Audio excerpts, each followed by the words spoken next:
If you're free, we could get some afternoon tea.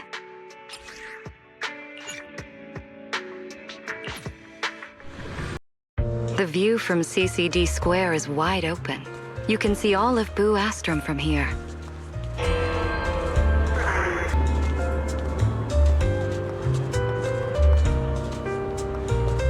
If you need to clear your thoughts, there's no better place than this.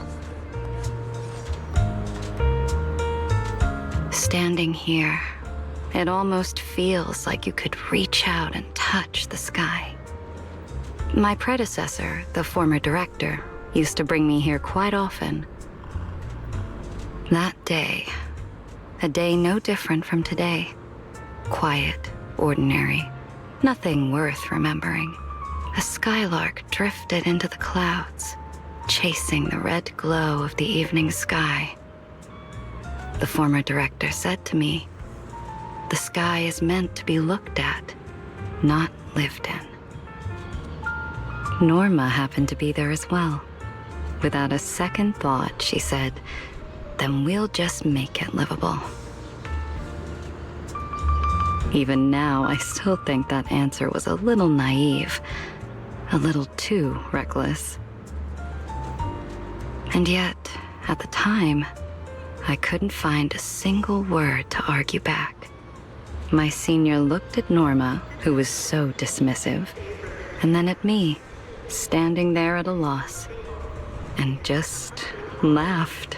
The next day, just as ordinary as any other, my senior resigned. And I became the new director. As I look back, it may not have been the most mature answer, but it was the most fitting one. After all, who wouldn't want to face tomorrow and look toward the future with that same kind of naivete? It seems I've picked up the habit of reminiscing. Thank you for listening so patiently. Or perhaps you simply enjoy a good story? If there ever comes a day when you'd like to share your own, I would be more than willing to listen. For now, if you don't mind, stay with me and enjoy the wind here a little longer. Every time I come here, my thoughts seem to drift farther and farther, beyond the distant clouds.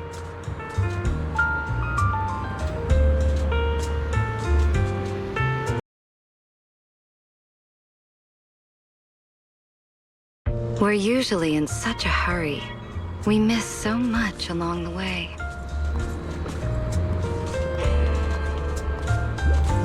It's rare to have this kind of quiet.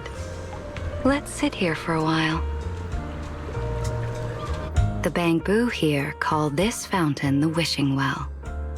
They like to toss bottle caps into the water and make wishes. In reality, there's nothing special about it. Just water and a handful of discarded caps.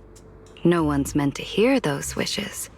And yet, the stories around this place have taken on a life of their own. Because every now and then, some of the shared wishes do come true.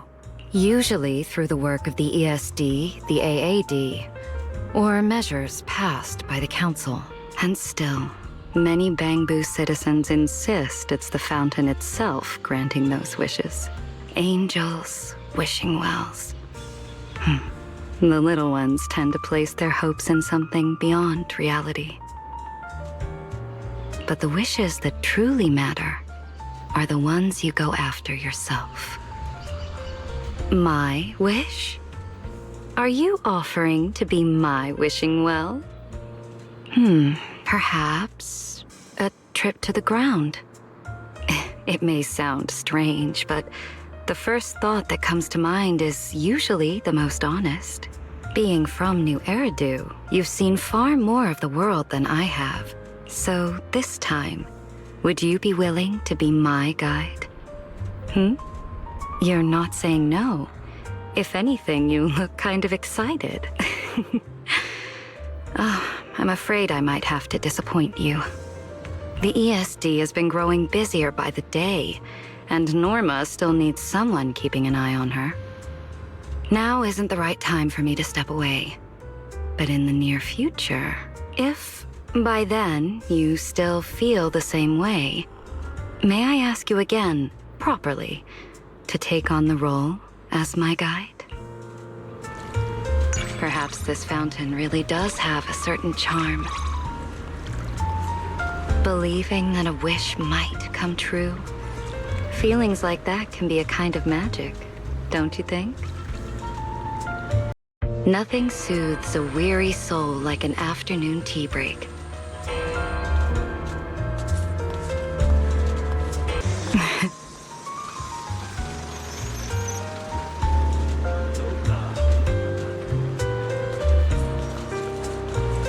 I think you'll enjoy it as well. Afternoon tea is just part of everyday life in Rose Califer. That said, the more traditional tea parties, those that require elaborate preparation, have largely fallen out of fashion. As for me, when it comes to hosting guests, a proper tea service remains essential.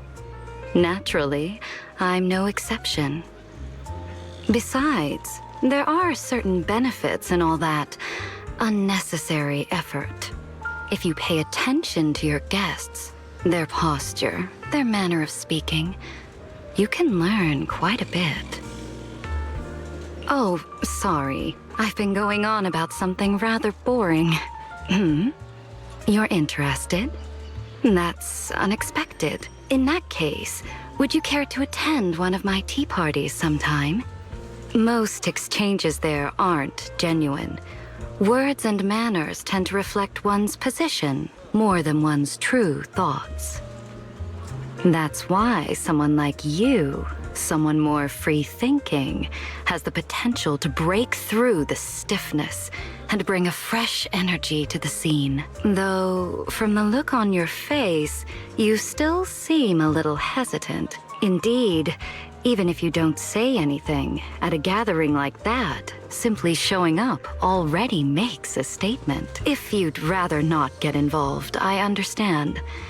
I may have been a bit presumptuous. Oh, you're just worried about the etiquette? I thought you were trying to keep some distance from the ESD. Such a simple reason. Guess I was overthinking. In any case, there will always be a place reserved for you at my table.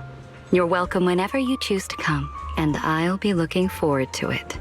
Not as an administrative director, just as myself. Besides, if you're there, I might finally be able to avoid all the probing and polite maneuvering, and just enjoy my tea for once. If you're unsure about the etiquette, I'd be happy to explain. Though personally, I think something more casual, like tea from a cafe, would suit you better. The street layout here is somewhat... Never mind. Figured out where we're headed yet? I'm looking forward to it.